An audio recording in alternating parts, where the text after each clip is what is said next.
நிறைய பிரச்சனைகள், தோல்விகள், துன்பங்கள், துயரங்கள், கடன், அதற்கு மேல் இன்னொரு கடன், அதற்கு மேல் இன்னொரு கடன், இப்படின்னெல்லாம் நம்மை சுத்தமாக ஒதுக்கியவர்கள், நம்ம ஃபோன் பண்ணினா கூட அந்த ஃபோன் கால் அட்டன் பண்ணாதவர்கள், நம்மை யாரும் சீண்டாதவர்கள். ஏன்னா நம்ம ஃபோன் பண்ணினாலே நம்ம என்னமோ கடன் கேட்கத்தான் ஃபோன் பண்ணுறோம் அப்படின்னு நினச்சி நம் காலை பிளாக் பண்ணினவர்கள், நம்மை கட் பண்ணினவர்கள், அவர்களுக்கெல்லாம் ஒரு ஆச்சரியக்குறி என்ன அப்படின்னா, இப்போ நாம் வெற்றி வாகை சூடக்கூடிய காலம். திரும்ப திரும்ப திரும்ப இது எல்லாமே லாபத்திற்கு தன். முதல்ல சூரியன் லாபத்தை பார்க்கிறது, ராசியாதிபதியே லாபத்தை பார்க்கிறார், சுகஸ்தானாதிபதி நமக்கு லாபத்தை பார்க்கிறது, 5-8 பரிவர்த்தனை என்பது நமக்கு இங்கு ஏற்படுகிறது. 8ஆம் இடம் அப்படிங்கிறது திடீர் அதிர்ஷ்டத்தை நமக்கு கண்டிப்பாக ஏற்படுத்தும்.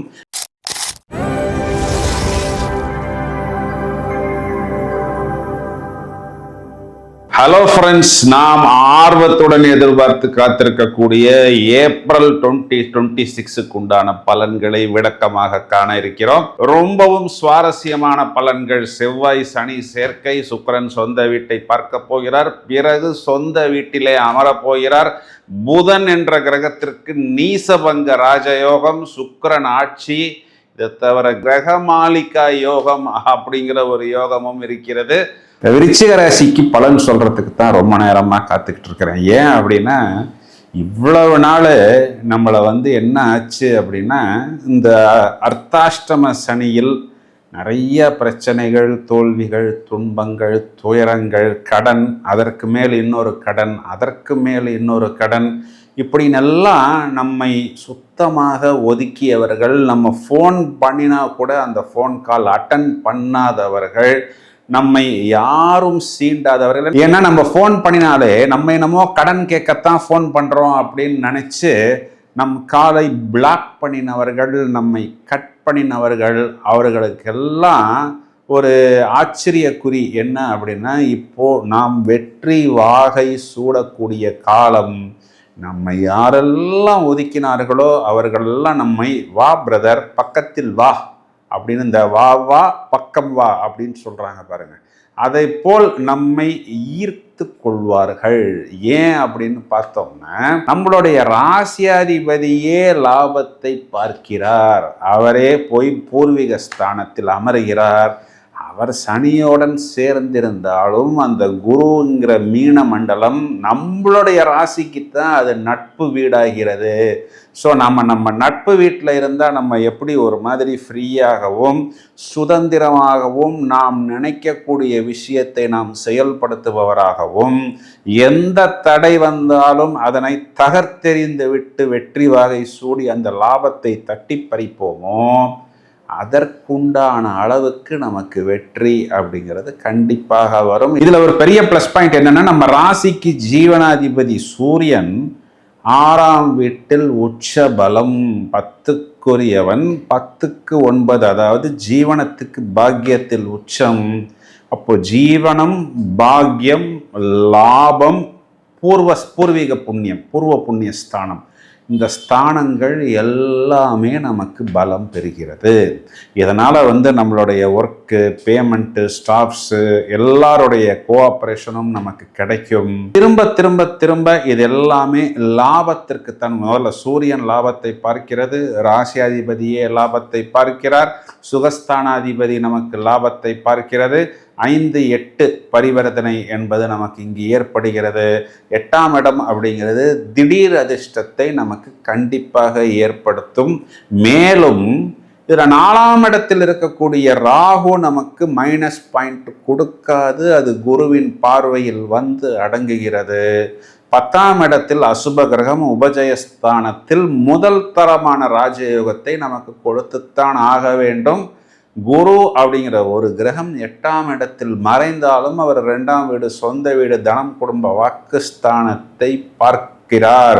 இன்னும் 2 மாசத்துல குரு உச்ச குருவாக வந்து நம்மளுடைய ராசியை பார்க்க போகிறார். சுக்கிரன் 7ஆம் வீட்டில் ஆட்சி அப்படிங்கிறது பஞ்சமகா புருஷ யோகத்தில் மாளவிகா யோகம். சூரியன் உச்சம், சுக்கிரன் ஆட்சி, புதன் குரு பரிவர்த்தனை, ராகுவிற்கு குருவின் பார்வை, குரு சொந்த வீட்டை பார்ப்பது, இப்படிங்கிற மாதிரி விரயஸ்தானத்துக்கு குருவும் சுக்கிரனும் பார்த்தாலும் அது கோல்டும் சில்வரையும் குறிகாட்டுவதனால் ப்ரெஷியஸ் மெட்டல்ஸ் வாங்குவதற்குத்தான் நாம் விரயம் செய்கிறோம், செலவு செய்கிறோம். இது எல்லா விதத்திலுமே நமக்கு அனுகூலமான பலன்களாகத்தான் வருகிறது. இதை தவிர 5ஆம் இடம் புத்திரஸ்தானத்தில் சாட்டர்ன் மார்ஸ் கொலிஷன், இது குழந்தைகளை குறிகாட்டக்கூடிய இடம்.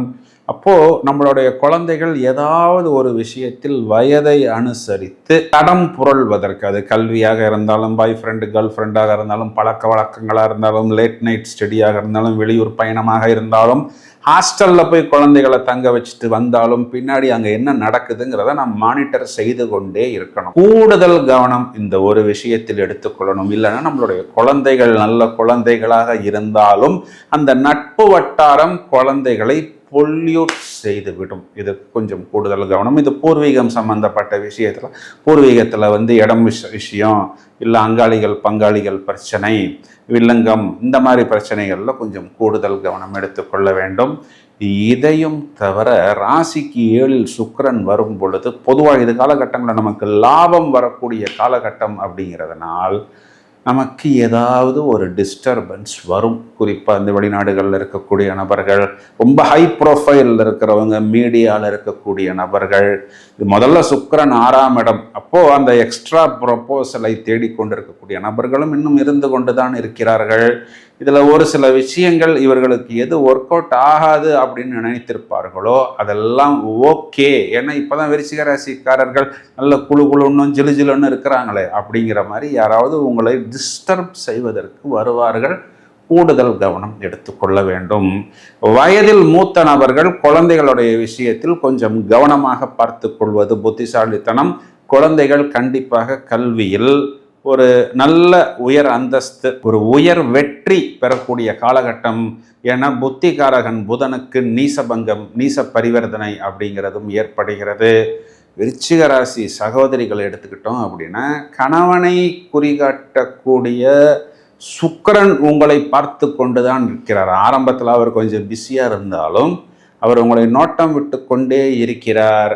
அதையும் தவிர கணவனை குறிகாட்டக்கூடிய செவ்வாய் இங்கே பூர்வீகத்தில், அதாவது அவங்களுடைய பூர்வீகத்திலேயோ இல்லைன்னா அவங்களுடைய அம்மா சம்பந்தப்பட்ட விஷயத்திலேயோ ஏதோ ஒரு சின்ன நெருடலில் இருக்கிறார். ஆனால் அது என்னங்கிறத நீங்கள் கண்டுபிடித்து அதுக்கு என்ன ஆறுதலோ உதவியோ இல்லை என்ன சப்போர்ட்டோ உங்களால் முடியுமோ அதனை நீங்கள் செய்யுங்கள். பிரதான பரிகாரம் அப்படின்னு பார்த்துக்கிட்டோம்னா முருகன் வழிபாடு, வியாழக்கிழமைகளில் குரு வழிபாடு. இப்போ நம்ம இவ்வளவு நேரம் பார்த்த இந்த பலன்களுக்கு உண்டான கிரக நிலைகளை பார்ப்போம். ஏப்ரல் மாதம் 2ஆம் தேதி செவ்வாய் மீனராசி மண்டலம். இந்த மாதம் முழுவதுமே ஏப்ரல் 11 புதன் மீனராசி மண்டலத்துக்குள் வந்து நீசபங்க ராஜயோகம், புதன் குரு பரிவர்த்தனை. ஏப்ரல் மாதம் 14ஆம் தேதி தமிழ் மாதம் சித்திரை, தமிழ் வருட பிறப்பு. சூரியன் மேஷ மண்டலத்தில் ஆட்சி, சூரியன் மேஷ மண்டலத்தில் உச்சபலம் பெறுகிறார். 19/4 இந்த சுக்கிரன் என்ற கிரகம் ரிஷபத்துக்கு வந்து சொந்த வீட்டில் ஆட்சி பெறுகிறார். அது நாள் வரை மேஷத்திலிருந்து அவர் தனது சொந்த வீடான துலாத்தை பார்த்து கொண்டிருக்கிறார்.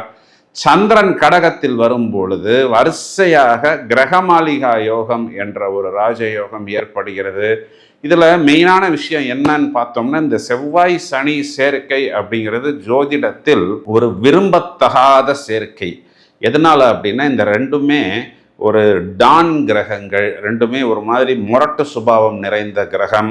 இந்த 2 கிரகங்கள் சேர்ந்தாலும் பார்த்தாலும் ஜோதிடத்தில் இது ஒரு விபத்துன்னு தான் சொல்லப்படுகிறது. ஏன் அப்படின்னா, சனி வீட்டில் செவ்வாய் உச்சம், சனி வீட்டில் செவ்வாய் சமம் என்ற அந்தஸ்து பெறுகிறது. செவ்வாய் வீட்டில் சனி என்ற கிரகத்திற்கு நீசம், நீச்சன், டெபிலிட்டேட்டட் பர்சன் அப்படிங்கிற ஒரு அமைப்பு வருகிறது. அப்போ சாட்டனுக்கு வந்து என்னன்னா, செவ்வாயை பொறுத்தவரை நீனும் என்னை போல் ஒரு அசுப கிரகம் தான், உன்னை போய் தளபதி, கமாண்டோ, சேனாதிபதி, படைத்தலைவன், போர் வீரன் இப்படியெல்லாம் சொல்கிறாங்க, ஆனால் என்னை போய் நீஜன்னு சொல்கிறாங்களே அப்படிங்கிற ஒரு கோபம் இருந்து கொண்டு தான் இருக்கிறது. வாய்ப்பு கிடைக்கும் பொழுது இந்த சாட்டான் என்ன பண்ணுவாருன்னா, செவ்வாயை சேர்ந்தாலோ செவ்வாயை பார்த்தாலோ விபத்தை ஏற்படுத்தி விடுவார்.